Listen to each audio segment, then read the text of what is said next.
আমি তো রায়তা বানিয়ে নিয়ে আসছি, একবার টেস্ট করে দেখছিস নাকি? মানে কি রায়তা তুই বানাইছস? হ্যাঁ, মাহফুজ তো মনে করলো মুরগি মাখাবো আর আমি রায়তা নিয়ে আসবো। আরে ওই তো আমারে বলছে মুরগি ম্যারিনেট করতে, রায়তা নাকি ওই মাখাইবো। মানে কি তাহলে ও কি করলো? কই ও? এতক্ষণ তো মনে হয় দুই ছাগলে সব কাম কইরা ফেলাইছে।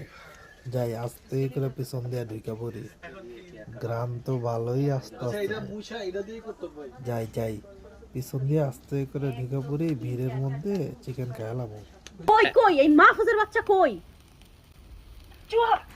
আরে আরে আরে তোরা যাইস না আরে, আমাকে তো পুরাই কট খাওয়াই দিল রে মামা। ওটা ইন্দুর না, ওটা বান্দর। ধরো এটা রে, ধরো। ওরে মারে, তারপর একটা বুদ্ধি বাইর করা লাগবো রে।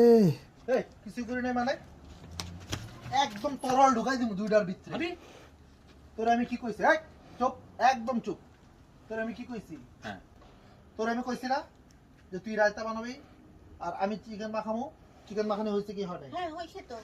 এই তুই কত কষ্ট কি লাগা? একদম ঢুকাই দিমু। চুপ থাক। তুই মহিলা মানুষ হইছিস দেখে কি সব কথা তুই কবি, আর কথা কইতে দিবি না? তোর আমি কি কইছি? যে তুই চিকেন মাখাবি, রায়তার দায়িত্ব আমার। রায়তা আইছে কি আইছে না?